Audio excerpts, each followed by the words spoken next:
السلام علیکم ورحمۃ اللہ وبرکاتہ۔ بسم اللہ الرحمن الرحیم۔ حضور صلی اللہ علیہ وسلم نے فرمایا، 3 قسم کی بوڑھوں سے اللہ سے پناہ اور نجات مانگا کرو۔ نبی کریم صلی اللہ علیہ وسلم نے فرمایا، یہ 3 کام بڑھاپے میں کیے جائیں تو اللہ تبارک و تعالیٰ نے اس بوڑھے کو دوزخی کہا ہے۔ اللہ سے دعا ہے یہ 3 کام کسی بزرگ سے نہ کروائیں، آمین۔ پیارے ناظرین، وہ 3 کام کیا ہیں جاننے کے لیے ویڈیو کو لاسٹ تک ضرور دیکھیں، اور اگر آپ ہمارے چینل پر نیو آئے ہیں اور ابھی تک آپ نے ہمارے چینل علیشہ وائس کو سبسکرائب نہیں کیا تو جلدی سے سبسکرائب کر لیں، کیونکہ ہم آپ کے لیے آپ کی ہی ضرورت کی ویڈیوز لاتے رہتے ہیں۔ ناظرین، اللہ تبارک و تعالیٰ نے قرآن مجید میں ارشاد فرمایا، اور ہم جس کو لمبی عمر دیتے ہیں تو ہم اس کی جسمانی بناوٹ کو ابتدائی حالت کی طرف الٹ دیتے ہیں، بس کیا وہ سمجھتے نہیں ہیں؟ صاحب تابیان القرآن اس آیت کریمہ کی تفسیر میں تحریر فرماتے ہیں کہ کفار یہ کہتے تھے کہ ہم دنیا میں بہت کم عرصہ رہے تھے، اگر ہم دنیا میں زیادہ عرصہ رہتے تو اے ہمارے رب، ہمارے ایمان اور عمل میں کوئی کمی کوئی کوتاہی نہ ہوتی۔ اللہ تعالیٰ نے اس آیت کریمہ میں ان کے اس اجت کا رد فرمایا ہے۔ اس کا خلاصہ یہ ہے کہ کیا تم کو یہ معلوم نہیں کہ تم دنیا میں اپنی عمر کے اس حصے تک پہنچے تھے جب تمہاری قوا کمزور ہو چکے تھے، اور ہم نے تم کو اتنی لمبی زندگی دی تھی جس میں تم اگر چاہتے تو غور و فکر کر کے ایمان لا سکتے تھے، جیسا کہ اس آیت میں فرمایا، کیا ہم نے تمہیں اتنی لمبی عمر نہیں دی تھی جس میں جو شخص نصیحت قبول کرنا چاہتا وہ نصیحت قبول کر لیتا، اور تمہارے اس عذاب سے ڈرانے والا بھی آ چکا تھا۔ انسان کی زندگی مختلف ادوار میں گزرتی ہے اور اس کے جسم کے متعدد اور مختلف کیفیات کا ترتب ہوتا ہے۔ اس کی ابتدا تراب یعنی مٹی سے ہوتی ہے، پھر یہ مٹی نبات کی شکل میں ڈھل جاتی ہے اور سبزہ اس کی غذا بنتا ہے، اور غذا خون بنتی ہے، پھر نطفہ بناتی ہے، پھر نطفہ رحم میں جا کر علقہ یعنی جمع ہوا خون بن جاتا ہے، پھر مصفہ یعنی گوشت کی بوٹی بن جاتا ہے، پھر اس کی ہڈیاں پہنائی جاتی ہیں اور اس میں روح ڈالی جاتی ہے، اور جب ماں کے پیٹ میں بچے کی شکل مکمل ہو جائے تو اس کو جنین کہتے ہیں، جب وضع عمل ہو جائے تو اس کو ولید کہتے ہیں، جب ماں کا دودھ پینے لگے تو اسے رضیع کہتے ہیں، ٹھوس غذا کھانے لگے تو اس کو فطیم کہتے ہیں، کھیلنے کودنے کی عمر کو پہنچ جائے تو اس کو سبی کہتے ہیں، آنکھوں کو بہانے لگے تو اسے غلام کہتے ہیں، چہرے پر سبزہ پھوٹنے لگے تو اس کو مراحی کہتے ہیں، بلوغت کو پہنچ جائے تو اس کو بالغ کہتے ہیں، جوان ہو جائے تو شاب کہتے ہیں، پختہ عمر ہو جائے تو رجل کہتے ہیں، جب 30 سال کی عمر ہو جائے تو کہول کہتے ہیں، 40 سال کی عمر ہو تو شیخ کہتے ہیں، 60 سال کی عمر ہو تو شیخ فانی، اور عمر ڈھلتے ڈھلتے جب موت کی دہلیز تک پہنچ جائے تو ہڈیاں کمزور ہو جائیں، جسم لاغر ہو جائے، حافظہ کمزور ہو جائے تو اس کو ہرزل عمر کہتے ہیں، اور پھر اس کے بعد وہ میت ہو جاتا ہے، اور مرنے کے بعد پھر تراب یعنی مٹی ہو جاتا ہے، اور مٹی سے اس کی ابتدا ہوئی تھی اور پھر بالآخر مٹی بن جاتا ہے۔ لہذا انسان کی عمر کا کارآمد حصہ وہ ہوتا ہے جب وہ جوان ہوتا ہے۔ عمر کے اس حصے کی قدر کرنی چاہیے اور اس میں زیادہ سے زیادہ نیکیاں کرنی چاہیے۔ حدیث پاک میں ارشاد ہے کہ آپ صلی اللہ علیہ وسلم نے ایک شخص سے فرمایا، 5 چیزوں کو 5 چیزوں کے آگے غنیمت جانو، اپنی زندگی کو موت آنے سے پہلے، اپنی فراغت کو مشغول ہونے سے پہلے، اپنی خوشحالی کو تنگ دستی سے پہلے، اپنی جوانی کو اپنے بڑھاپے سے پہلے، اپنی صحت کو اپنی بیماری سے پہلے۔ حضرت ابن مسعود رضی اللہ تعالی عنہ بیان کرتے ہیں کہ نبی کریم صلی اللہ علیہ وسلم نے فرمایا، ابن آدم قیامت کے دن اس وقت تک اپنے رب کے سامنے سے اپنے قدم نہیں ہٹا سکے گا جب تک کہ اس سے 5 چیزوں کے متعلق سوال نہ کر لیا جائے۔ اس نے اپنی عمر کس چیز میں فنا کی، اس نے اپنی جوانی کو کن کاموں میں لگایا، اس نے اپنے علم کے مطابق کیا عمل کیا۔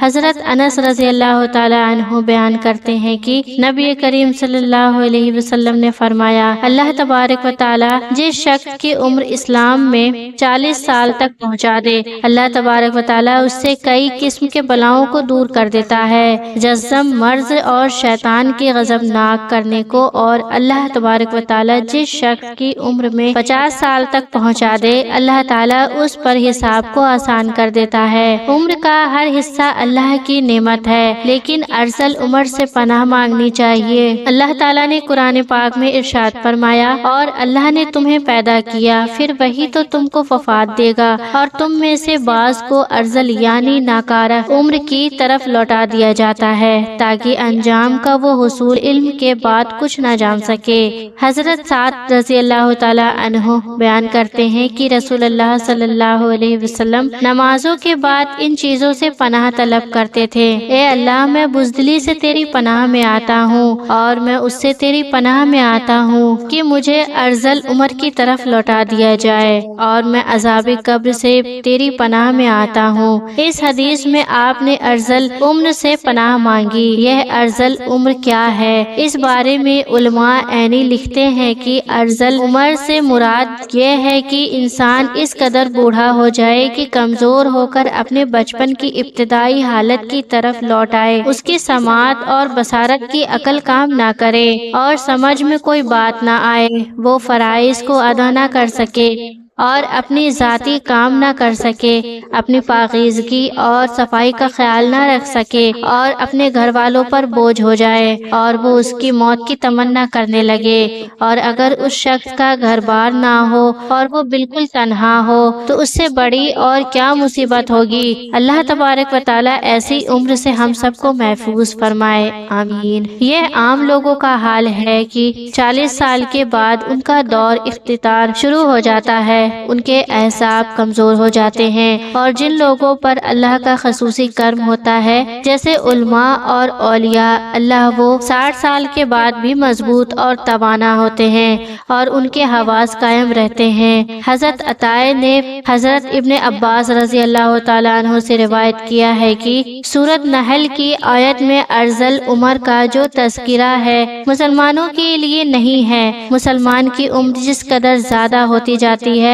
اللہ تبارک و تعالیٰ کے نزدیک اس کی عزت اور کرامت بڑھتی جاتی ہے، اور اس کی عقل اور معرفت بھی زیادہ ہوتی جاتی ہے۔ اور حضرت اکرامہ رضی اللہ تعالیٰ عنہ نے کہا، جو قرآن پاک کی تلاوت کرتا رہتا ہے وہ ارذل عمر کی طرف نہیں لوٹایا جاتا۔ ناظرین، ایک دفعہ ایک شخص حضرت علی رضی اللہ تعالیٰ عنہ کی خدمت میں حاضر ہوا اور ان سے سوال کیا۔ اس نے کہا کہ میرے بال سفید ہو جاتے ہیں، اس کا کیا مقصد ہے؟ حضرت علی رضی اللہ تعالیٰ عنہ نے فرمایا کہ جب حضرت آدم علیہ السلام زمین پر آئے اور وہ بوڑھے ہونے لگے اور ان کے بال بھی سفید ہونے لگے، اور جب پہلی مرتبہ حضرت آدم علیہ السلام نے اپنے بالوں کو سفید ہوتے دیکھا تو اللہ تعالیٰ سے عرض کی، اے میرے اللہ، میرے بال کیوں سفید ہو رہے ہیں؟ تو اللہ تبارک و تعالیٰ نے فرمایا، بالوں کا سفید ہونا بڑھاپے، بزرگی اور تجربہ میں فراوانی کی طرف اشارہ ہے۔ انسان کا بوڑھا ہونا انسان کو نفسیاتی خواہش سے دور کرتا ہے، اور اس بات کو واضح کرتا ہے کہ اس شخص کے پاس زندگی کا تجربہ ہے جس سے مشورہ لے کر آپ اپنے فیصلوں کو بہتر بنا سکتے ہیں۔ اس سے زیادہ بوڑھوں کے مشورے اللہ تعالیٰ زیادہ پسند کرتا ہے، یعنی کہ بوڑھوں کے پاس جو تجربات ہوتے ہیں وہ اچھا مشورہ دیتا ہے، اور اللہ تعالیٰ بھی ان مشورے کو پسند کرتے ہیں۔ اسی طرح بالوں کے احکامات کے حوالے سے آپ کو یہ بھی بتاتے ہیں کہ سفید بالوں کو اکھاڑنا چاہیے یا نہیں، یا پھر بالوں کو رنگ کرنا چاہیے یا نہیں۔ عمر بن شعیب رضی اللہ تعالیٰ عنہ سے روایت ہے کہ حضور پاک صلی اللہ علیہ وسلم نے فرمایا، سفید بالوں کو نہ اکھاڑو، کیونکہ بڑھاپا بالوں کا سفید ہونا مسلمانوں کے لیے نور ہے۔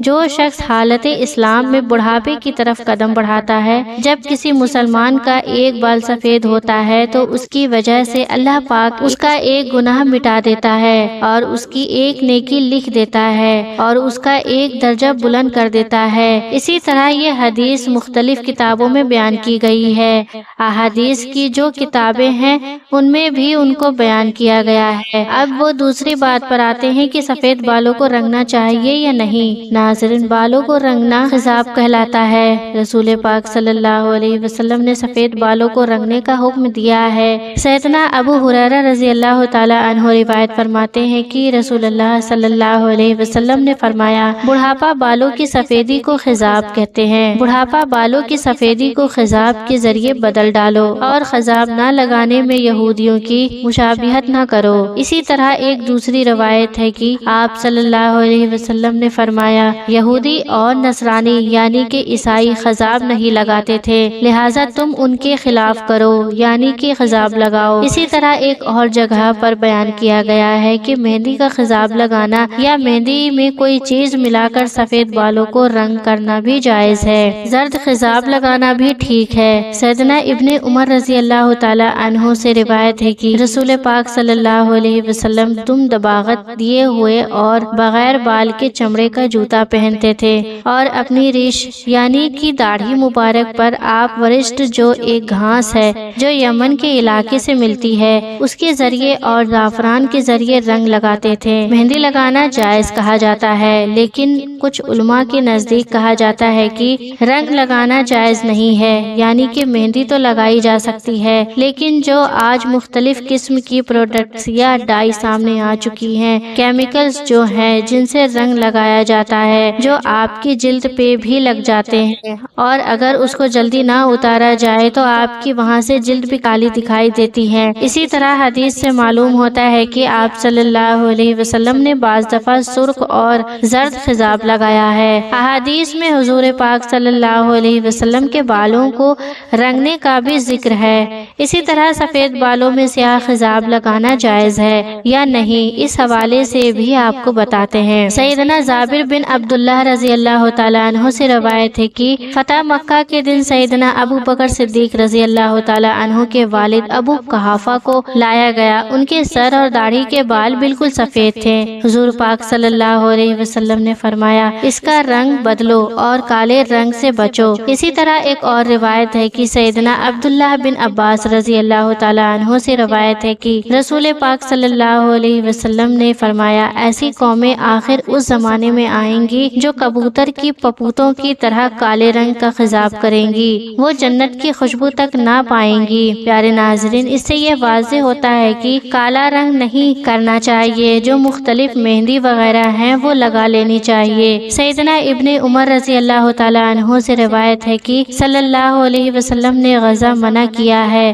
غزہ کی 4 اقسام ہوتی ہیں۔ سب سے پہلے یہ کہ سر کے بال سارے نہ منڈوانا بلکہ جگہ جگہ سے پھٹے ہوئے بالوں کی طرح ٹکڑوں سے منڈوانا، جبکہ دوسری جو ہے وہ یہ ہے کہ درمیان سے سر کے بال منڈوانا اور اطراف سے بال چھوڑ دینا، جبکہ تیسری یہ ہے کہ اطراف سے منڈوانا اور درمیان سے سر کے بال چھوڑ دینا، جبکہ چوتھی یہ ہے کہ آگے سے بال منڈوانا اور پیچھے سے چھوڑ دینا۔ آج جو ہم مختلف فیشن دیکھتے ہیں، مختلف اسٹائلز دیکھتے ہیں جو مغرب سے ہمارے معاشرے میں آتے ہیں، ان سے منع کیا گیا ہے۔ علامہ ابن تمیمہ رحمۃ اللہ علیہ فرماتے ہیں کہ عدل اور انصاف قائم کرنے کے لیے اللہ اور اس کے رسول پاک صلی اللہ علیہ وسلم کی کمال صحبت اور شفقت سے انسانی جسم میں بھی عدل کا خیال رکھا کہ سر کا بعض حصہ منڈوا کر اور بعض حصہ ترک کر کے سر کے ساتھ بے انصافی نہ کی جائے، بالوں سے کچھ حصہ سر کا ننگا کر دیا جائے اور کچھ حصہ ڈھانپ لیا جائے، یہ ظلم کی ایک قسم ہے۔ اسی طرح سیدنا ابن عمر رضی اللہ تعالیٰ عنہ سے روایت ہے کہ نبی کریم صلی اللہ علیہ وسلم نے ایک بچے کو دیکھا کہ اس کے سر کا کچھ حصہ منڈا ہوا تھا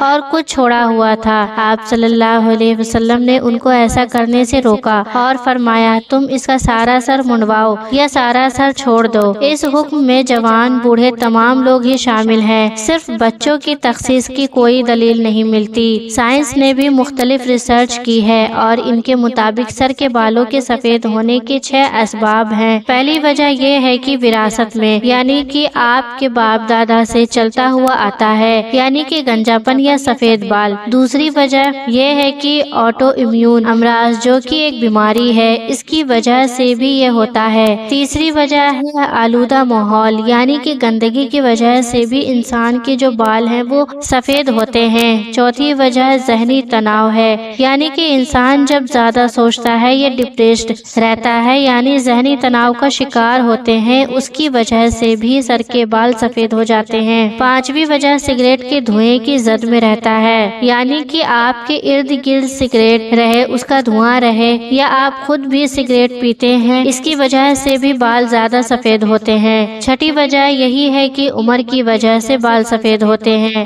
حضرت ابو ہریرہ رضی اللہ تعالی عنہ فرماتے ہیں کہ میں نے حضرت محمد صلی اللہ علیہ وسلم کو فرماتے ہوئے سنا ہے کہ جس مسلمان کے بال سفید ہوں وہ اپنے سفید بالوں کو نہ اکھاڑے، کیونکہ قیامت کے دن سفید بال بندے کے لیے نور بن کر ظاہر ہوں گے۔ سفید بالوں کے بدلے اللہ تعالیٰ جتنی تعداد میں سفید بال ہوں گے، سفید بال کے حساب سے اس بندے کی نیکیوں میں اضافہ کر دے گا، اور ایک ایک بال کے بدلے اس کے گناہوں کو مٹا دیا جائے گا۔ یحییٰ بن سعید سے مروی ہے کہ میں نے سعید بن مسیب کو یہ فرماتے ہوئے سنا کہ حضرت ابراہیم علیہ السلام دنیا میں سب سے پہلے فرد ہیں جس نے اپنی مونچھوں کو کاٹ دیا، اور آپ علیہ السلام جب بڑھاپے کو پہنچے تو آپ علیہ السلام کے بال سفید ہو گئے، تو آپ علیہ السلام نے اللہ تبارک و تعالی سے پوچھا، اے میرے مالک یہ کیا ماجرا ہے؟ اللہ تبارک و تعالی نے آپ علیہ السلام کو جواب دیا، اے میرے دوست یہ میری رحمت ہے۔ بالوں کے سفید ہونے سے انسان کی شان و شوکت، عزت اور وقار بڑھ جاتا ہے اور تمام برے کاموں سے بچنے کی علامت ہے۔ حضرت ابراہیم علیہ السلام نے عرض کیا، اے میرے مالک یہ تو تیری بڑی شان ہے، اے اللہ میرے وقار کو بلند فرما۔ آپ صلی اللہ علیہ وسلم کا فرمان ہے کہ جو مسلمان بوڑھا ہو گیا